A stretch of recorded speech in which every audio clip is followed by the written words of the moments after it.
Hello and welcome student, আশা করি তোমরা সকলেই খুব ভালো আছো। জ্ঞানজ্যোতি কোচিং সেন্টারের পক্ষ থেকে তোমাদের সবাইকে আরো একবার স্বাগত।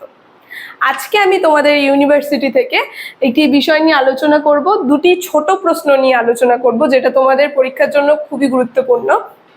একটা হচ্ছে কৃষ্ণকান্তের উইলে কে কতটুকুন সম্পত্তি পেয়েছিল, আর আরেকটি হচ্ছে আলালের ঘরে দুলাল লেখা প্যারীচাঁদ মিত্র কার লেখা এবং তার দুটি বৈশিষ্ট্য নিয়ে আমি আলোচনা করব উপন্যাসে।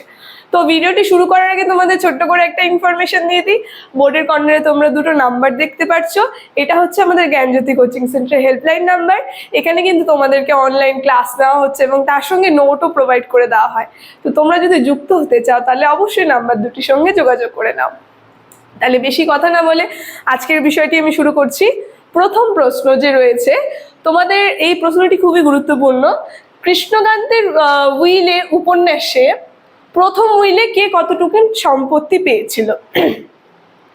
এখানে সম্পত্তি যে ভাগ করেছিল, প্রথমে হরলাল যে ছিল, মানে কৃষ্ণকান্তের ছেলে হরলাল, তিনি সম্পত্তিতে পেয়েছিল 3 আনা, আর গোবিন্দলাল যে ছিল, গোবিন্দলাল পেয়েছিল 8 আনা।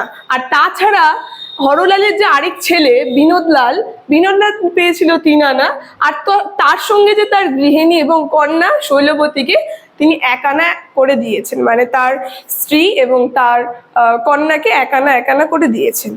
আর দ্বিতীয় যে প্রশ্নটি নিয়ে আলোচনা করব সেটা হচ্ছে আলালের ঘরে দুলাল এই উপন্যাসটি কার লেখা, আর সেই লেখকের এই উপন্যাসের দুটি বৈশিষ্ট্য।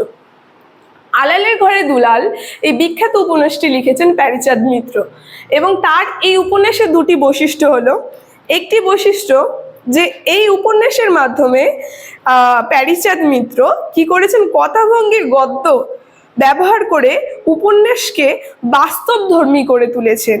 তার যে এই উপন্যাসটিতে যে তার কথাভঙ্গি, কথা বলার ধরনগুলো, সেগুলো ব্যাখ্যা করে তিনি তার গদ্য সাহিত্যে এই উপন্যাসটিকে কি করেছেন, খুব খ্যাত করে তুলেছেন, বাস্তবধর্মী করে তুলেছেন, যার সঙ্গে আমরা বাস্তবের মিল পাই।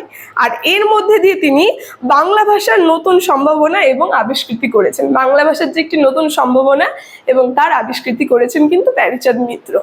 আর দ্বিতীয় আরেকটি ব্যাখ্যা নিয়ে যদি আলোচনা করি, তার এই উপন্যাসের আরেকটি ব্যাখ্যা, সেটা হচ্ছে প্যারীচাঁদ মিত্র প্রথম আলালের ঘরে দুলাল নামক ব্যঙ্গ আখ্যান তাকে সমকালে এবং পরবর্তী যুগে বিখ্যাত করে তুলেছে। মানে তিনি এই উপন্যাসটিতে যে তার কথার মাধ্যমে যে ব্যঙ্গ আখ্যানটি তুলে ধরেছেন, তার মাধ্যমে কি হয়েছে, সেই সমকালে সেই উপন্যাসটি এবং পরবর্তী যুগে তার সেই ব্যঙ্গ আখ্যানটি কিন্তু বিখ্যাত করে তুলেছে সেই উপন্যাসটিকে।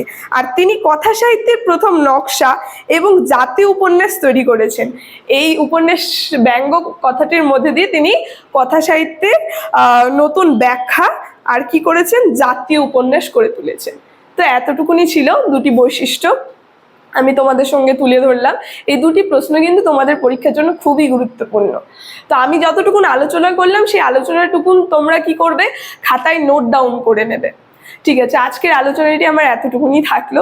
ভিডিওটি যদি তোমাদের ভালো লেগে থাকে অবশ্যই like, comment, share and subscribe করে দিও। Thank you.